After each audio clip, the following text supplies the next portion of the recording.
जी सभी को नमस्कार। जैसा कि हमने आप सबसे अनुरोध किया था कि आज मैं आप सबके सम्मुख प्रधानमंत्री जी के परसों के उद्बोधन, उसके परिणाम, उसके पक्ष विपक्ष, उसके निहितार्थ के विषय में आप सबसे विस्तार से चर्चा वार्ता करूँगा। और इस क्रम में बहुत सारी चीज़ें संकल्पनात्मक स्तर पर, अर्थ के स्तर पर, अभिप्राय के स्तर पर, तात्पर्य के स्तर पर हम सबको या किसी को भी ठीक से समझना और जानना चाहिए। अनेक बार हम जो चीज़ चाहते हैं उसके उल्टी दिशा में हम प्रश्न करते हैं, उसके भाव को समझे बिना प्रश्न करते हैं, हम व्यंग करते हैं, हम टिप्पणी करते हैं, हम मजाक करते हैं और हल्की स्थिति अपने लिए भी उत्पन्न करते हैं और जो हमारा अभीष्ट है वहाँ तक भी हम नहीं पहुँच पाते। इस अर्थ में जब प्रधानमंत्री जी के उद्बोधन के बारे में हम चर्चा कर रहे हैं तो हमें ये ठीक से समझना चाहिए कि स्वदेशी क्या है, स्वावलंबन क्या है, आत्मनिर्भरता क्या होती है, परस्परावलंबन क्या होता है। यह सारे विषय यदि हम नहीं ठीक से समझते और जानते हैं तो इसका मतलब है कि हम चाह कर भी बहुत सारी चीज़ें लैप्स कर देते हैं, छोड़ देते हैं और उससे हमारी ही स्वयं की अप्रतिष्ठा होती है, हमारे विचार की, हमारे कार्य की, हमारे व्यवहार की अप्रतिष्ठा होती है और इससे हम सभी को ठीक प्रकार से बचना चाहिए। एक बहुत सरल और सामान्य व्यक्ति से जब पूछा जाए कि स्वदेशी है क्या, एक सीधे सपाट सूत्र में इसको समझा जा सकता है कि हमारे घर परिवार में, हमारे घर में जो है उसका हम उपयोग करें, उससे हमारा काम न चले तो पड़ोस में जो उपलब्ध है उससे हम अपना उपयोग करें, उससे भी काम न चले तो हमारे नज़दीक के पड़ोस के बाज़ार में जो उपलब्ध है उससे हम अपना काम चलाएं, उससे भी काम न चले तो हम अपने पड़ोस के शहर में जो उपलब्ध है उससे अपना काम चलाएं, उससे जब भी काम न चले तो हम अपने पड़ोस का जो महानगर है उससे काम चलाएं, उससे भी जब हमारा काम न चले तो हम अपने प्रदेश और देश में, हमारे राष्ट्र में जो चीज़ें उपलब्ध हैं अगर वहाँ से हमको प्राप्त होती हैं तो हम उससे अपना काम चलाएं। और यह काम चलाने का जो कार्य है ये पहले भोजन, वस्त्र और मकान से शुरू होता है, उसके बाद की आवश्यकताएं बाद में आती हैं। अगर हम भोजन, वस्त्र और मकान की दृष्टि से स्वदेशी का पालन नहीं कर सकते तो हम किसी भी दृष्टि से स्वदेशी का पालन नहीं कर पाएंगे, हमारी योग्यता क्षमता उस दिशा में विकसित नहीं हो पाएगी, हम नहीं जा पाएंगे। और अगर हमारे देश में भी हमारी उस ज़रूरत की पूर्ति नहीं हो पा रही है तो हम अपने मित्र देश से वो ज़रूरत पूरी करेंगे, वहाँ से भी पूरी नहीं हो पा रही है तो इस संपूर्ण पृथ्वी पर जहाँ प्राप्त हो सकता है वहाँ से उसको प्राप्त करने की कोशिश करेंगे। लेकिन इसके साथ यह भी हमको ध्यान में रखना पड़ता है कि जो हम स्वदेशी का भाव हमारा है, जितने न्यूनतम में हमारा कार्य चल जाता है उसकी उपलब्धता होने के बावजूद भी हम दूसरी जगह से उसकी अपेक्षा करते हैं तो इसका मतलब है कि हम स्वदेशी का पालन नहीं कर रहे हैं। आशा यह है कि मान लीजिए हमको कोई सब्जी खानी है, हमारे घर पर जो सब्जी उपलब्ध है उसका हम सेवन कर रहे हैं, वो हमारे लिए नुकसानदायक भी नहीं है, लेकिन हमको शौक, स्वाद और बेचैनी इस बात की है कि हमको नहीं अमुक सब्जी ही खानी है क्योंकि हमारी क्षमता इस स्तर की है कि हम उसको ग्रहण कर सकते हैं, उसको खा सकते हैं, उसको प्राप्त कर सकते हैं। स्वदेशी का भाव इसकी अनुमति नहीं देता। जब हम स्वदेशी का पालन करते हैं तभी हम स्वावलंबन की तरफ अग्रसर होते हैं, अपनी आत्मनिर्भरता हमारी तभी बलवती होती है, तभी हम उस दिशा में चल सकते हैं। और जब हमारी आत्मनिर्भरता 100% आत्मनिर्भरता कभी किसी की नहीं होती। यह बात को हमको ठीक से समझना चाहिए। स्वावलंबन 100% किसी का नहीं होता, यह बात ठीक से समझना चाहिए। चाहे कोई व्यक्ति हो, समाज हो, संस्था हो या कोई राष्ट्र हो, 100% स्वावलंबन, यहां तक कि संपूर्ण पृथ्वी अपने आप में आत्मनिर्भर नहीं है 100%। इस बात को वह सौरमंडल की विभिन्न प्रकार की गतिविधियों पर, संरचनाओं पर और उसके समीकरण पर, उसकी संरचना पर निर्भर करती है पृथ्वी। बिना उसके पृथ्वी के अस्तित्व की कल्पना आप नहीं कर सकते। पृथ्वी से जो ग्रह है, उपग्रह है, सौरमंडल है, सूर्य उसका मुखिया है, इन सबके समेकित प्रभाव से उसकी आत्मनिर्भरता का निर्माण होता है। इसलिए 100% आत्मनिर्भरता नहीं होती। और आत्मनिर्भरता के लिए हमको स्वदेशी का पालन, इसका अर्थ केवल यह नहीं है कि हम अपने घर में मोबाइल बनाएंगे, अपने घर में कपड़ा बनाएंगे, अपने घर में ट्रक बनाएंगे, अपने घर में बस बनाएंगे, अपने घर में ट्रेन बनाएंगे, अपने घर में ट्रेन चलाएंगे, अपने घर में जहाज उड़ाएंगे। स्वदेशी का यह आशय नहीं है। स्वदेशी का आशय है जो हमारे पास उपलब्ध है उसका हम बेहतर उपयोग करेंगे, और अगर उससे हमारा काम नहीं चल सकता तो हम अपने पड़ोसी पर निर्भर करेंगे। उससे काम नहीं चलता तो पड़ोस के बाजार पर निर्भर करेंगे। उससे काम नहीं चलता तो पड़ोस के शहर पर निर्भर करेंगे। उससे काम नहीं चलता तो पड़ोस के महानगर पर निर्भर करेंगे। उस पर काम नहीं चलता तो हम समूचे देश पर निर्भर करेंगे।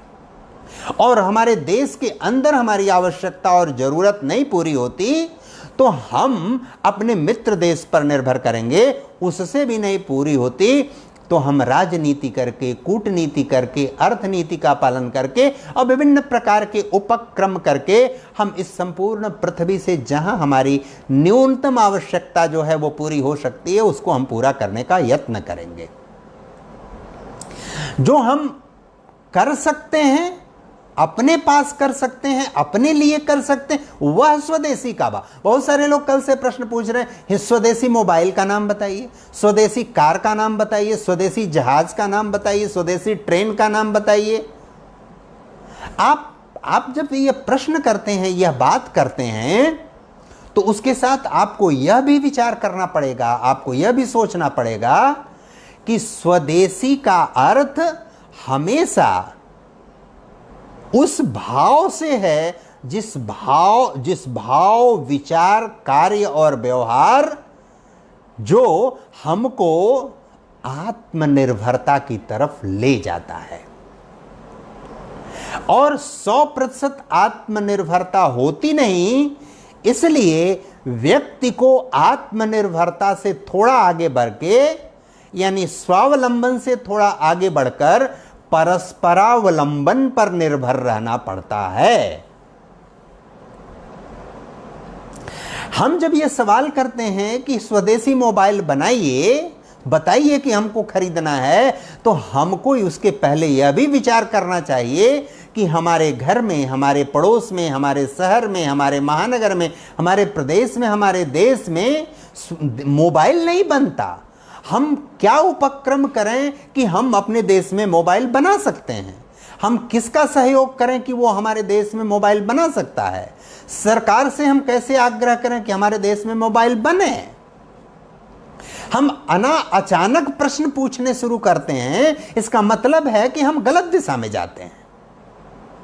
सबसे पहले स्वदेशी है क्या, इसको हमको समझना चाहिए। स्वावलंबन है क्या, इसको हमको समझना चाहिए। स्वदेशी का पालन हमको स्वावलंबी बनाता है, और स्वावलंबी अगर हम 100% नहीं हो सकते तो परस्परावलंबी होने की आवश्यकता पड़ती है। और स्वावलंबी और परस्परावलंबी ये दोनों स्वदेशी भाव और विचार का निर्माण करते हैं।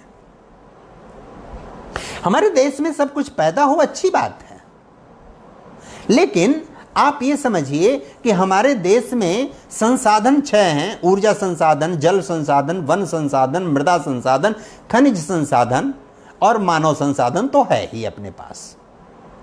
ये संसाधन प्रकृति ने अलग अलग स्थानों पर अलग अलग तरीके से उपलब्ध कराए हैं। यूरेनियम और थोरियम जहां मिलता है आपको वहीं से लेना पड़ेगा। अन्य बहुत सारे चीजें आपको जहां से चाहिए, आप सोलर एनर्जी चाहिए, आप कहिए कि हम स्वदेशी अपनाएंगे सोलर एनर्जी में, यानी सूर्य भगवान को अपने घर में पैदा करेंगे।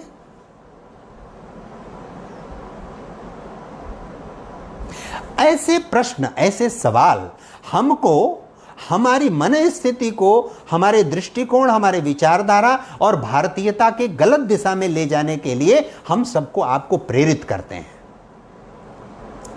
जो हम ज्वारीय ऊर्जा का प्रयोग करते हैं, समुद्र के किनारे आप जाइए, देखिए गुजरात में, महाराष्ट्र में, अन्य देश के बहुत सारे हिस्सों में जो हम पंखे लगे होते हैं, वे पंखे जो ऊर्जा वो चलता है उनका पंखा, उससे जो ऊर्जा संग्रहित होती है, जो ऊर्जा हम प्राप्त करते हैं, क्या ऊर्जा हम कह देंगे कि वो हमारी ऊर्जा स्वदेशी ऊर्जा है? उस स्वदेशी सिद्ध करिए कि स्वदेशी क्या है। स्वदेशी का अर्थ है हमारे पास जो उपलब्ध है उसका हम बेहतर और अधिकतम उपयोग करें, अपनी लोभ और तृष्णा बढ़ाकर उसको प्राप्त करने के लिए हम ऐसी जगह पर न जाएं। प्रधानमंत्री, भारत सरकार के यशस्वी दूरदृष्टा प्रधानमंत्री, मैंने उनकी 47 योजनाओं को जो उन्होंने 2014 से देश में लागू किया, उन सभी योजनाओं की एक एक की तह में, डिटेल में, विस्तार में मैं गया हूं। सबकी यहां चर्चा मैं नहीं कर सकता, लेकिन मेक इन इंडिया जो प्रोजेक्ट उन्होंने हिंदुस्तान में, अपने देश में शुरू किया, युवाओं के लिए, टेक्नीशियनों के लिए, एंटरप्रेन्योरशिप विकसित करने वालों के लिए, क्या वो अद्भुत नहीं है? जो सामान हमको चाहिए विदेश में बनते, उसी गुणवत्ता का, उसी तरह का सामान आप अपने हिंदुस्तान में बनाना शुरू करिए। सरकार और भारत सरकार आपको प्रोत्साहन देगी, आपको प्रश्रय देगी, आपको आगे बढ़ाएगी। आपने उसके लिए क्या किया? आपने उसके लिए क्या प्रयत्न किया? हम सवाल पूछते हैं, हमको कोई हिंदुस्तानी मोबाइल बताइए, हमको हिंदुस्तानी टेलीविजन बताइए, हमको हिंदुस्तानी कैमरा बताइए, हमको हिंदुस्तानी यह बताइए, हमको हिंदुस्तानी वह बताइए। यह कोई प्रश्न नहीं है, यह समीचीन उत्तर नहीं है। और हम स्वदेशी अपनाएंगे, इसका मतलब है कि हम स्वदेशी अपनाने की दिशा में चल पड़े हैं। पूर्ण रूप से स्वदेशी हो जाना और स्वदेशी अपनाना, स्वदेशी का व्यवहार करना, इन सब बातों को बहुत ठीक से व्यक्ति को किसी बात के अर्थ को, अभिप्राय को, तात्पर्य को ठीक ठीक समझने की पहले चेष्टा करनी चाहिए। अगर हम समझते नहीं हैं तो हम ठीक व्यवहार नहीं कर सकते, अगर हम समझते नहीं हैं तो ठीक आचरण नहीं कर सकते। इसलिए प्रधानमंत्री जी जब ये बात कहते हैं स्वदेशी का, आत्मनिर्भरता, स्वावलंबन का, तो ये बहुत दूर की बात होती है। और इसलिए इस संदर्भ में मैं एक चीज का उल्लेख करना चाहता हूं। अप्रैल महीने के आखिर में मैंने एक लेख लिखा था, उस लेख का एक अंश मैं आपको पढ़ के सुनाता हूं। उसके बाद प्रधानमंत्री जी के वक्तव्य के कुछ अंश मैं आपको पढ़ के सुनाता हूं। इसके भाव और विचार को आप जानने और समझने की यदि कोशिश करेंगे, आप दूरदृष्टि अपनाएंगे, तो निश्चित रूप से आपको बहुत सारी चीज़ों को समझने और जानने में मदद मिलेगी। मैं उस अपने लेख का बहुत विस्तृत 5 पृष्ठ का लेख है, और मैंने 17 अप्रैल से लेके 25 अप्रैल के बीच इसको सोशल मीडिया, बहुत सारे प्लेटफॉर्म पर यह लेख प्रकाशित भी हुआ है, एक साथ प्रकाशित हुआ है, टुकड़ों में भी प्रकाशित हुआ है, और इसको बहुत सारे विशिष्ट लोगों को मैंने मेल पर प्रेषित भी किया है, व्यक्तिगत रूप से भी उनको प्रेषित किया है। और इस लेख का एक अंश, लंबा लेख है, समय लगेगा, इसलिए मैं एक पैरा आपको आधे मिनट में पढ़ के सुनाता हूं। इस कारण भी उपरोक्त 1 एवं 2 अवधारणाएं एवं विचार कहीं भी अस्तित्व में नहीं ठहरते, क्योंकि यह कृत्रिम और प्रायोजित विपदा है। इस कारण निम्न चीजें आने वाले समय के लिए ध्यातव्य, विचारणीय हैं। पहला, देशों के मूल्य अर्थात महत्व के क्रम में मूल्य की यह वृद्धि दुनिया में अस्तित्व और वर्चस्व के संघर्ष को बढ़ाएगा और अस्तित्व एवं वर्चस्व के सहयोग को भी बहुत बढ़ाएगा। दूसरा, द्वितीय विश्व युद्ध के बाद शुरू हुए शीत युद्ध का कालखंड पूरी तरह खत्म होगा और गर्म युद्ध के एक नए वातावरण का सृजन होगा। तीसरा, चीन में व्यापक रक्तपात होगा, सरकार और जनता के बीच तथा आपस में भी जनता के बीच चीन के अंदर खूनी संघर्ष होगा और यह भी संभव है कि चीन 8 अथवा 12 खंडों में टूटकर विभक्त हो जाए या यूं कहें कि बिखर जाए।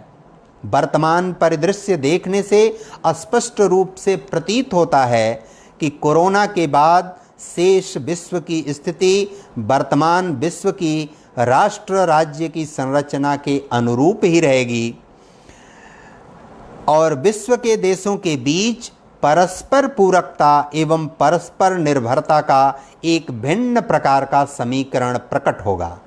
यह समीकरण दुनिया में ध्यान देने, मैं निवेदन करूंगा कि आप ध्यान दें, यह समीकरण दुनिया में मानवता और मनुष्यता के पक्ष एवं विपक्ष के अनुसार निर्धारित होगा, क्योंकि वर्तमान समय में दो ध्रुव स्पष्ट रूप से दिखाई पड़ रहे हैं। एक मानवता और मनुष्यता के लिए कार्य करने वाला अर्थात प्रकृति की संस्कृति के अनुसार आचरण करने वाला और दूसरा पक्ष अपने निहित स्वार्थ में मानवता और मनुष्यता को बलि चढ़ा देने वाला अर्थात प्रकृति की संस्कृति के विरुद्ध आचरण करने वाला होगा। ये मेरे लेख का एक अंश है जो 27 से 25 अप्रैल 2020 के बीच प्रकाशित हुआ है। अब प्रधानमंत्री जी के वक्तव्य के एक वाक्य का मैं उद्धरण देना चाहता हूं। प्रधानमंत्री जी के कुल 5 जो पिलर हैं आत्मनिर्भरता के, उसकी चर्चा सब लोग कर रहे हैं, लेकिन उनके समूचे 23 मिनट के उद्बोधन में जो सबसे महत्वपूर्ण, मार्केबल और इम्पॉर्टेंट बात है और उनके हृदय को, उनके विचार को और उनकी पृष्ठभूमि को, उनके जीवन के तत्व को प्रस्तुत करती है, उस पर किसी का ध्यान अभी तक नहीं गया। जो मेरे पास सूचनाएं हैं सोशल मीडिया, अन्य माध्यमों, उसकी चर्चा किसी ने नहीं किया। मैं उसकी चर्चा करना चाहता हूं और मेरे उस लेख के रेफरेंस में इसको समझने की आप कोशिश करेंगे। मुझे लगता है कि यह मेरा निवेदन आप स्वीकार करेंगे, आपको आनंद मिलेगा। प्रधानमंत्री जी का एक सेंटेंस आप ध्यान से सुनिए। आज दुनिया में आत्मनिर्भरता अर्थात स्वावलंबन के अर्थ बदल रहे हैं। अब अर्थ केंद्रित वैश्वीकरण बनाम मानव केंद्रित वैश्वीकरण की चर्चा हो रही है। आने वाला समय इसी पर निर्भर करेगा। अर्थ केंद्रित वैश्वीकरण बनाम मानव केंद्रित वैश्वीकरण। मैंने अपने इस लेख में इस बात की भी मैंने चर्चा किया है कि आने वाले समय में दुनिया मानवता के पक्ष में एक ध्रुव खड़ा होगा और एक मानवता के विरुद्ध पक्ष खड़ा होगा। मैंने इस बात की भी चर्चा किया है कि जैसे प्रथम विश्व युद्ध में स्थल मार्ग और जल मार्ग का युद्ध के लिए उपयोग हुआ, द्वितीय विश्व युद्ध में स्थल मार्ग, जल मार्ग और वायु मार्ग का भी विश्व युद्ध के लिए उपयोग हुआ, तीसरे महायुद्ध में स्थल मार्ग, जल मार्ग, वायु मार्ग के साथ साथ अदृश्य मार्ग का भी उपयोग होगा। अदृश्य मार्ग का अर्थ होता है कि ऐसा मार्ग जिस मार्ग को आप कोरोना या कोविड-19 के रूप में अपने देश में नहीं समूची दुनिया में देख रहे हैं। वह क्या है? वह अदृश्य मार्ग क्या है? वह अदृश्य मार्ग यह है कि हमारे ऊपर आक्रमण हो रहा है, मुझे पता नहीं मेरे ऊपर आक्रमण हो रहा है। कोरोना से पीड़ित कोई व्यक्ति मेरे ऊपर आक्रमण कर दिया, मुझे पता नहीं चला और हम उससे पीड़ित हो गए, काल कवलित हो गए, हम नष्ट हो गए, हमको पता नहीं। वो अदृश्य मार्ग है। अब इस तरह से युद्ध नहीं होगा। जो प्रधानमंत्री जी कहते हैं, मैंने कहा, मैंने अपने आलेख में कहा, मानवता और अमानवता, मनुष्यता और अमनुष्यता, मनुष्यता और पशुता के बीच दुनिया दो ध्रुवों में बटेगी, दो ध्रुव बनेंगे और वे दो ध्रुव जो बनेंगे उनके बीच भयानक संघर्ष होगा। शीत युद्ध से विश्व निकलकर गर्म युद्ध की तरफ आएगा। प्रधानमंत्री जी कहते हैं कि अब दुनिया अर्थ केंद्रित वैश्वीकरण के बजाय मानव केंद्रित वैश्वीकरण की तरफ उन्मुख होगी। ये बहुत अद्भुत और विराट बात है। और यह बात जब वो कहते हैं तो आगे यह भी कहते हैं कि भारत की संस्कृति, भारत के संस्कार के अनुसार दुनिया में विकास का मॉडल बनेगा, विकास के धरातल पर दुनिया आगे बढ़ेगी। प्रधानमंत्री जी जब इस बात का उल्लेख कर रहे होते हैं तो इसके साथ वो कहते हैं कि हमको आत्मनिर्भरता मिलेगी, और वह आत्मनिर्भरता 5 पीलर उसके होंगे, 5 स्तंभ होंगे जिस पर वो आत्मनिर्भरता खड़ी होगी। और वो आत्मनिर्भरता खड़ी होगी अर्थ पर, संपत्ति पर, यानी धन पर। अर्थ केंद्रित वैश्वीकरण के बजाय मानव केंद्रित वैश्वीकरण की तरफ दुनिया जा रही है, और दुनिया में पशुता और मनुष्यता के बीच संघर्ष होगा। यह बात अपने आप में स्पष्ट है। उसके साथ इस बात को स्पष्ट करने की जरूरत है कि जिस स्वदेशी स्वावलंबन और परस्परावलंबन की बात प्रधानमंत्री नरेंद्र दामोदर दास मोदी करते हैं, उसको इस अर्थ में समझिए कि हमको मानव केंद्रित वैश्वीकरण के दौड़ में, उसमें अपने निर्णायक भूमिका अदा करने में, उसके वो मार्गदर्शन देने में अग्रणी भूमिका निभाने के लिए हमको आत्मनिर्भरता, स्वावलंबन और परस्परावलंबन स्वदेशी की दृष्टि से चाहिए। और उसके लिए हमको 5 चीज़ें अपने देश के अंदर ठीक करनी पड़ेगी, दुरुस्त करनी पड़ेगी। वो कैसे ठीक करनी पड़ेगी, कैसे दुरुस्त करनी पड़ेगी कि हम आर्थिक दृष्टि से सशक्त हों। हमारी बात ध्यान से सुनिएगा, उसके बाद मैं वित्त मंत्री के पैकेज पर आपसे चर्चा करूंगा। हम अर्थ की दृष्टि से सशक्त हों, मजबूत हों। अर्थ की दृष्टि से सशक्त और मजबूत हों अर्थात हमारी जो अर्थ व्यवस्था है, अर्थव्यवस्था यानी हमारी स्वदेशी अपनी स्वयं की अर्थव्यवस्था से उनका आशय है। आप स्वयं अगर समर्थ होंगे अर्थ की दृष्टि से, समाज समर्थ होगा, तो देश अपने आप समर्थ होगा। इसलिए वो इंक्रीमेंटल ग्रोथ के बजाय क्वांटम जंप के ग्रोथ की बात करते हैं।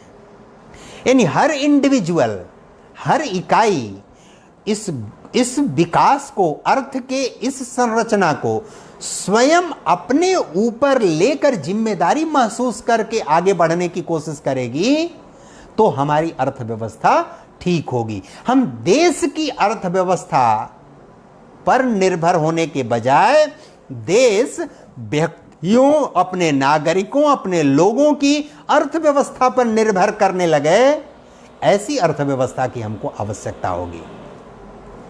फिर वो आगे कहते हैं इंफ्रास्ट्रक्चर सेक्टर में भोजन, वस्त्र और मकान की सुविधा और व्यवस्था बनाना, यह इंफ्रास्ट्रक्चर अवस्थापनात्मक सुविधाओं का विकास नहीं है। यह जीवन की मूलभूत आवश्यकता है, यह तो पूरी होनी ही चाहिए। उसके बाद अवस्थापनात्मक सुविधा यानी हमको परिवहन की सुविधा, हमको संचार की सुविधा, हमको बिजली की सुविधा, हमको पानी की सुविधा, सड़क की सुविधा। यह सब व्यवस्था हमारे यहाँ, हमारे देश में सड़क, पानी, बिजली आदि की व्यवस्था उत्तम स्तर की चाहिए। यानी सबको चलने के लिए सड़क हो, सबको चलने के लिए परिवहन हो, सबको चलने के लिए जो जहां जाना चाहे सुगम व्यवस्था हो, ऊर्जा यानी बिजली की सबको सुविधा हो। ऊर्जा, जब बिजली हम कहते हैं तो केवल बिजली ही नहीं, उसकी जरूरत को पूरा कर सकने वाला कोई भी नव्यकरणीय ऊर्जा का अनव्यकरणीय या नव्यकरणीय किसी भी ऊर्जा का स्रोत की वो चर्चा करते हैं। फिर तीसरी बात वो कहते हैं सिस्टम और टेक्नोलॉजी, तकनीकी। तकनीकी से आशय केवल इस बात से नहीं है कि हम दुनिया की तकनीक का उपयोग करते हैं, तकनीक से इस बात का भी आशय है हम तकनीक उत्पन्न भी। कल के अपने वीडियो में मैंने इस बात की विस्तार से, परसों के वीडियो में चर्चा किया था टेक्नोलॉजी के विषय में। तकनीकी विज्ञान का उत्पाद होता है, वह टेक्नोलॉजी हम अपने देश में उत्पन्न करेंगे, हम वह तकनीक उत्पन्न करेंगे और दुनिया में जो तकनीकें उपलब्ध हैं उस तकनीक का भी उपयोग करेंगे। यानी तकनीक आधारित हम तंत्र का, समूचे तंत्र का विकास करेंगे। इसलिए प्रधानमंत्री जी जो तीसरे पिलर यानी तकनीक को हमको नजरअंदाज करने की जरूरत नहीं है। भारतीय संदर्भों में, स्वदेशी स्वावलंबन के संदर्भों में हमको तकनीक का भी बेहतर उपयोग करना चाहिए। फिर वो कहते हैं डेमोग्राफी। एक अद्वितीय बात प्रधानमंत्री जी की है। अब तक भारत की जनसंख्या को यहां की व्यवस्था कोसती आई है। हम वर्ल्ड बैंक और इंटरनेशनल मॉनेटरी फंड, दुनिया के देशों के द्वारा दिए गए प्रोजेक्ट के आधार पर अपने देश में जनसंख्या बहुत बड़ी समस्या है, इसकी चर्चा करते रहते हैं। प्रधानमंत्री, पहली बार देश का कोई ऐसा प्रधानमंत्री है जो अपनी जनसंख्या को पूरी दुनिया मानती है जनसंख्या बहुत बड़ा संसाधन है। पहली बार वो डेमोग्राफी को यानी जनसंख्या को बहुत बड़ा संसाधन मानते हैं। कहते हैं हमको उस अपनी डेमोग्राफी को, उसकी संरचना को, उसके विस्तृत स्वरूप को बेहतर और अधिकतम उपयोग करना है। हमारी जो वाइब्रेंट डेमोग्राफी है वो हमारी बहुत बड़ी ताकत है और उस ताकत का हमको अधिकतम और बेहतर उपयोग करना है। जनसंख्या, दुनिया जिस चीज को संसाधन मानती है, संसाधन की आवश्यकता विकास के लिए होती है, वृद्धि के लिए होती है, उसमें से सबसे महत्वपूर्ण संसाधन मानव को ही खारिज करने के लिए, दोष सिद्ध करने के लिए, बुरा बताने के लिए, खराब बताने के लिए हमारे देश के ऊपर आक्षेपण होता है। लेकिन एक चीज का ध्यान रखना चाहिए, देश में जनसंख्या की बहुलता बुराई नहीं है, लेकिन देश के प्रति प्रेम करने वाले जनसंख्या की बहुलता ही जरूरत है। देश को अब प्रेम करने वाली, देश को तोड़ने वाली, देश को बांटने वाली, देश को खंडित करने वाली जनसंख्या भारत को नहीं चाहिए। देश के साथ काम करने वाली जनसंख्या चाहिए, देश के विकास में सहयोग देने वाली जनसंख्या चाहिए भारत में। और ऐसी जनसंख्या हमारे पास है, उसका हमको बेहतर उपयोग करना है। और प्रधानमंत्री का जनसंख्या की दृष्टि से यह जो दृष्टिकोण है, जो हम चर्चा करते हैं कि हमारे देश का टैलेंट, हमारे देश के वैज्ञानिक, हमारे देश के प्रयोगशाला में काम करने वाले हमारे जो बायोलॉजिस्ट हैं, साइंटिस्ट हैं, वे चाहे एस्ट्रोफिजिस्ट हों, चाहे जिस भी फील्ड के साइंस के लोग हों, लिटरेचर के, फिलॉसफी के, डिफरेंट फील्ड के जो भी एक्सपर्ट लोग हैं, जो दुनिया में दूसरे देशों में जाते हैं और जाकर भारत के विरुद्ध काम करते हैं, वहाँ टेक्नोलॉजी का निर्माण करते हैं, वहाँ चीज़ों का डेवलप करते हैं, दवाओं का निर्माण करते हैं, और वो सारी चीज़ें आप जानते हैं कि भारत को किस दिशा में, भारत को कमज़ोर करती हैं। वो उसको रोकने की बात करते हैं। हम वो इस बात की चर्चा करते हैं, हम अपनी डेमोग्राफी का, हम अपनी जनसंख्या का, यानी अपनी बौद्धिक, हमारी जो शारीरिक क्षमता है डेमोग्राफी के कारण, और जो मानसिक क्षमता है, उस दोनों का हमको बेहतर और श्रेष्ठ उपयोग करना है। इस दृष्टि से वो जनसंख्या की चर्चा करते हैं। और फिर पांचवी चर्चा करते हैं डिमांड और सप्लाई के बैलेंस की, यानी मांग और आपूर्ति के बीच जो समन्वय, जो संतुलन है, उसकी भी अपने देश में बहुत आवश्यकता है। और यह चक्र ठीक प्रकार से चलना चाहिए। चक्र ठीक प्रकार से चलने का अर्थ है कि अपने देश में अगर भोजन की जितनी आवश्यकता है उतने उत्पादन हो, हमारे देश में वस्त्र की जितनी आवश्यकता है उतना उत्पादन हो, हमारे देश में मकान की जितनी आवश्यकता है उतना मकान हो, हमारे देश में स्वच्छता की जितनी आवश्यकता हो उतनी स्वच्छता हो, हमारे देश में संचार परिवहन की जितनी आवश्यकता हो उतनी की मांग पूरी होनी चाहिए, गुणवत्ता की दृष्टि से और मात्रात्मकता की दृष्टि से। आप प्रधानमंत्री ने जो योजनाएं लागू की हैं मकान निर्माण के लिए, गरीबों के मकान निर्माण के लिए, आप उस मकान के स्वच्छता के लिए शौचालय निर्माण के 2 करोड़ से अधिक शौचालय देश में बने हैं। कितने करोड़ कितने लाख मकान बने हैं इस देश में, आप उसकी कल्पना करिए। भोजन वस्त्र मकान देश 1947 में आजाद हुआ, आज भी देश कि जनता भोजन वस्त्र और मकान के लिए तरस रही है, परेशान हो रही है, उसको 2-2 हजार किलोमीटर दूर जाकर अपने के लिए अपने भोजन वस्त्र मकान की व्यवस्था करनी पड़ रही है। ये इस देश का दुर्भाग्य है, ये हमारा दुर्भाग्य है। इस देश की सत्ता व्यवस्था में अब तक कार्य करने वाले लोगों के कुकृत्यों का परिणाम है। भोजन वस्त्र मकान की दृष्टि से भी जो योजनाएं और कार्यक्रम लागू किए गए हैं वो कितना अद्भुत और अद्वितीय है। इस अर्थ में हमको स्वदेशी स्वावलंबन और परस्परावलंबन को समझने की आवश्यकता है, जानने की आवश्यकता है, क्योंकि आने वाली सदी में, आने वाले समय में दुनिया मानव केंद्रित वैश्वीकरण की तरफ बढ़ेगा, उसका नेतृत्व भारत करेगा। दुनिया को भारत से उम्मीद है।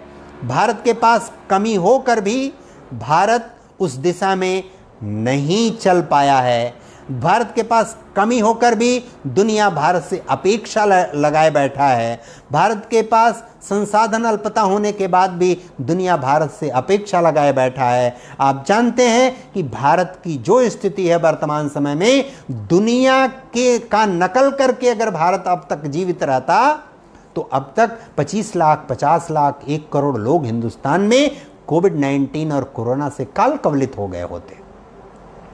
देश में देश विरोधी ताकतें बहुत सी हैं जो इसी बहाने देश की व्यवस्था और सिस्टम को नष्ट भ्रष्ट करने की कोशिश कर रहे हैं। प्रधानमंत्री फ्रॉम द वेरी बिगिनिंग, वो पहला उद्बोधन जो 19 और या 20 मार्च को, मेरे ख्याल से 18 या 19 मार्च को जो उनका पहला उद्बोधन था, और उन्होंने 1 दिन के लिए बंदी किया था सुबह से शाम तक, उस दिन प्रधानमंत्री की जो अपील थी उसको अगर कोई ध्यान में रखे, उसको ध्यान से अगर सुने, तो इस बात को समझने की जरूरत है कि प्रधानमंत्री की अपील कितनी सार्थक थी। उसी दिन उन्होंने कहा था, देश में रहने वाला कोई भी व्यक्ति, नागरिक इस समय जहां है, जिस दशा में है, वहां के लोग, वहां की व्यवस्था, वहां की सरकार उनके खाने पीने रहने की सारी जिम्मेदारी उठाएंगी, सारी व्यवस्था करेंगी। यह उनका उत्तरदायित्व होगा, यह उनकी ड्यूटी होगी।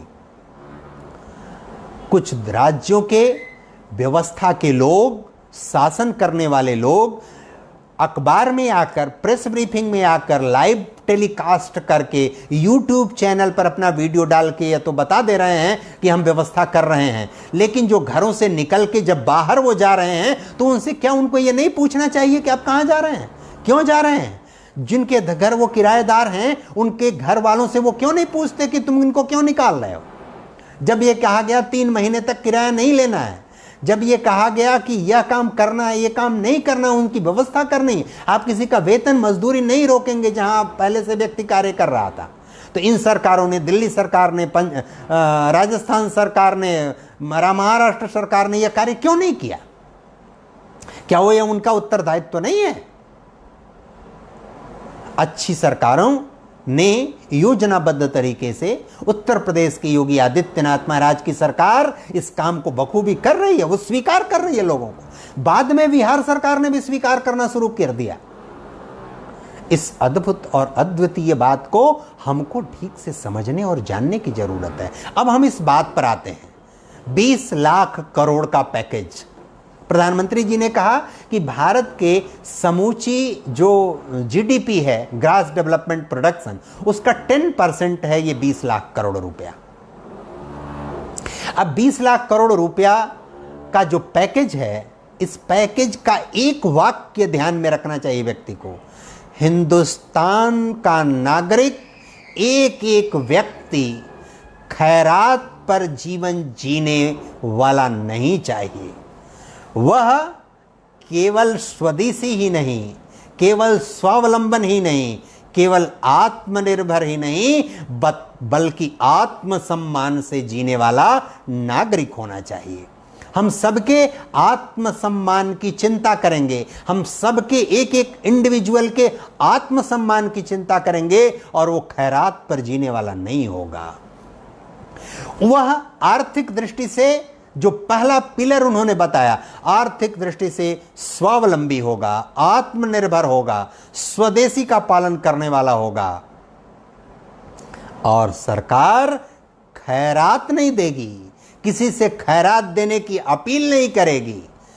सरकार और समाज अगर करना हो तो हमारे प्रत्येक नागरिक का सहयोग करना पड़ेगा, और सरकार वह सहयोग ऋण के माध्यम से करेगी, और वह ऋण जनता जो अपना कुटीर उद्योग लगाना चाहे, गृह उद्योग लगाना चाहे, छोटे या मझोले स्तर का उद्योग लगाना चाहे, कार्य करना चाहे, व्यवसाय रोजगार करना चाहे, अपने घर में रह के कार्य करना चाहे, ऐसे सभी लोगों को प्रोत्साहन दिया जाएगा इस धन से, जो अपने ऊपर आत्मनिर्भर हो सकें, अपना स्वयं का कार्य कर सकें, रोजगार देने वाले बन सकें, कार्य देने वाले बन सकें, मजदूर नहीं रहने चाहिए। हमारे यहाँ का मजदूर भी इस अवस्था में पहुंच सके कि वह भी महीने या वर्ष में कुछ समय के लिए अपने आप को समाज में सीना तान के मालिक कह सके अपने आप को। आप प्रधानमंत्री के, नरेंद्र दामोदर दास मोदी प्रधानमंत्री के बातों की गहराई में जाने और समझने के बजाय हम मजाक उड़ाते हैं कि 20 करोड़ में कितने शून्य होते हैं। जैसे लगता है कि हिंदुस्तान के वे तथा कथित अभारतीय लोग जिन्होंने शून्य की गणना सुनी नहीं, करोड़ की गणना सुनी नहीं, करोड़ का पता नहीं है उनको।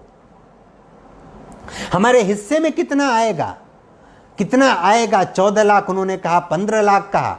एक अंतरराष्ट्रीय अर्थ स्तर की मूर्खता इस देश में प्रचलित हो गई, और ऐसे लोगों से पूछना चाहिए, रवीश कुमारों से। प्रधानमंत्री ने अपने 2013 और 14 के भाषणों में स्पष्ट रूप से कहा था कि भारत के लोगों ने अपने इतने पैसे विदेशी बैंकों में जमा कर दिए हैं, यदि वे सारे पैसे हिंदुस्तान में वापस आ जाएं तो भारत के प्रत्येक नागरिक को 15-15 लाख रुपया मिल सकता है।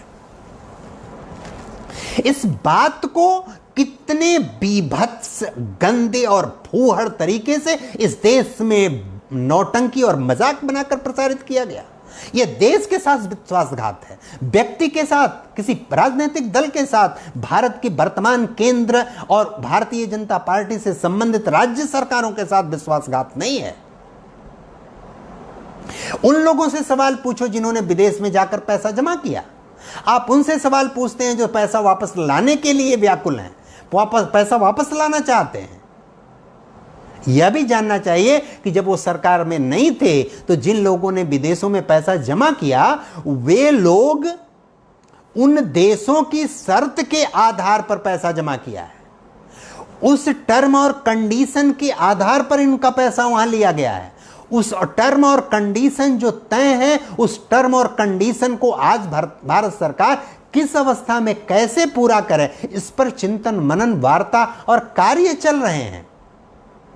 वो कब पूरा होगा, या जहां आपने पैसा जमा किया उस देश और अपने देश, इन दोनों पर निर्भर करता है। छुपाकर, नाम बदलकर, कोडिंग करके आप पैसा जमा किए हैं, आप अपना नाम छुपा रहे हैं, अपने देश का पैसा दूसरे देश में जमा कर दिए, दूसरा देश उसका उपयोग कर रहा है आसान किस्तों पर 0.25%, 0.5%, 1%, 1.5% ब्याज पर वो अपने देश के नागरिकों को ब्याज देकर अपने देश की तरक्की और विकास कर रहा है, और अपने भारत हिंदुस्तान के प्रधानमंत्री की, हिंदुस्तान की वर्तमान व्यवस्था जो सही और अच्छे हृदय से देश के कल्याण के लिए कार्य कर रही है, उस पर आप टीका टिप्पणी कर रहे हैं, उसको मजाक का विषय बना रहे हैं। आप देशद्रोही हैं जो यह कार्य कर रहा है। देशद्रोही होने का सर्टिफिकेट और प्रमाण पत्र वे लोग जो देश के साथ खड़े हैं, उनको अधिकार है कि आपको देशद्रोही होने का प्रमाण पत्र देंगे और आपको वो प्रमाण पत्र मानना पड़ेगा। जिस घर में आप रहते हैं, जिस घर का, जिस परिवार का अन्न धन जल खाते पीते हैं, रहते हैं, उसका गुणगान आपको करना पड़ेगा। गुणगान नहीं करेंगे तो आप उस घर के, उस परिवार के नागरिक नहीं हैं। आपको वहां से निकलना पड़ेगा, हटना पड़ेगा, भागना पड़ेगा, और नहीं भागेंगे तो डंडे मार के भगाना पड़ेगा। आप जिस थाली में रहें खाएंगे उसी में छेद करेंगे। यह मनुष्यता नहीं है, यह पशुता है, यह दानवता है, यह मानववाद, माओवाद है, यह नक्सलवाद है, यह आतंकवाद है, यह कम्युनवाद है, यह मार्क्सवाद है। यह हिंदुस्तान में नहीं चलेगा। हिंदुस्तान की सभ्यता, हिंदुस्तान की संस्कृति, हिंदुस्तान की अर्थव्यवस्था, हिंदुस्तान की मानवीय चेतना इसको कभी इजाजत नहीं देती, ये इसको अस्वीकार करती है। जो लोग प्रधानमंत्री जी के इस उद्बोधन को सही धरातल पर गहराई से, अंतरतम से, इतना विराट और श्रेष्ठ व्यक्तित्व, इतने के बाद भी उस व्यक्ति के बारे में इतने नकारात्मक, क्षुद्र और गंदी बात और मजाक कहने के बाद भी, जब से प्रधानमंत्री का चौथा उद्बोधन परसों था, प्रधानमंत्री के चेहरे पर एक सिकन नहीं है। उस व्यक्ति के आत्मविश्वास को देखना चाहिए, समझना चाहिए। किसी के प्रति कोई नकारात्मक बात नहीं करता वो व्यक्ति, किसी के प्रति कोई टीका टिप्पणी नहीं करता। जो दुष्प्रवृत्ति वाले लोग हैं उनके विषय में कोई बात नहीं करता। वो व्यक्ति सकारात्मक, अच्छी दूरदृष्टि की बात करता है। कैसे हमारे देश का, हमारे समाज का, हम जन जन का, एक एक व्यक्ति का कल्याण हो सके, भला हो सके, उसकी बात करता है। एक वाक्य, एक सेंटेंस नहीं देखेंगे आप। कितनी विनम्रता से, कितनी सच्चरित्रता से, कितने आदर पूर्वक वो बात करता है, निवेदन करता है। उस व्यक्ति की समझ, उस व्यक्ति का चिंतन, उस व्यक्ति का दार्शनिक पक्ष, उस व्यक्ति का संस्कार, उस व्यक्ति की पृष्ठभूमि, उस व्यक्ति की कार्यकुशलता, उस व्यक्ति का व्यवहार, उस व्यक्ति को सत्ता और व्यवस्था चलाने का जो तंत्र है, वो अद्भुत और अद्वितीय है। यह सौभाग्य है भारतवर्ष का कि उसका नेतृत्व केंद्र को प्राप्त है, भारत सरकार को प्राप्त है। और यह उत्तर प्रदेश के लिए बहुत सुखद है कि उत्तर प्रदेश में आदित्यनाथ महाराज जी की सरकार है। यह हम उत्तर प्रदेश के निवासियों के लिए गौरव की बात है, भारत के निवासियों के लिए गौरव की बात है। और हम तो इसको सौभाग्य मानते हैं कि एक तरह से भारत का प्रधानमंत्री भी उत्तर प्रदेश का ही है। उसकी जन्मभूमि गुजरात है, उसकी कर्मभूमि उत्तर प्रदेश है, समूचा भारत उसका जन्म स्थल है। हम समूचे भारत के कण कण को, मिट्टी मिट्टी को, एक एक तृण मात्र को प्रणाम करते हैं, अभिनंदन करते हैं। दुनिया भारत की तरफ देख रही है, यहाँ तक कि दुनिया में भारत का सबसे बड़ा शत्रु पाकिस्तान भारत की तरफ आशा की नज़र से देख रहा है। यह भारत के लिए परम सौभाग्य की बात है। आज भारत इस स्थिति में खड़ा हुआ है, यह हम सबके गौरव की बात है कि हमारा सबसे बड़ा शत्रु भी हमें से अपेक्षा लगाए बैठा है कि इसी के बल पर हमारे देश से भी महामारी जाएगी, इसी के बल पर हम भी सुखी हो पाएंगे। वो भीतरघात भी करता है, यह एक अलग विषय है। प्रधानमंत्री जी के उद्बोधन और स्वदेशी को लेकर अगर आवश्यकता पड़ी, हमारे कुछ प्रिय और आत्मीय लोग कुछ आगे और बात कहने की अगर हमसे कहेंगे तो मैं उसको भी आगे आप सबसे चर्चा करूंगा।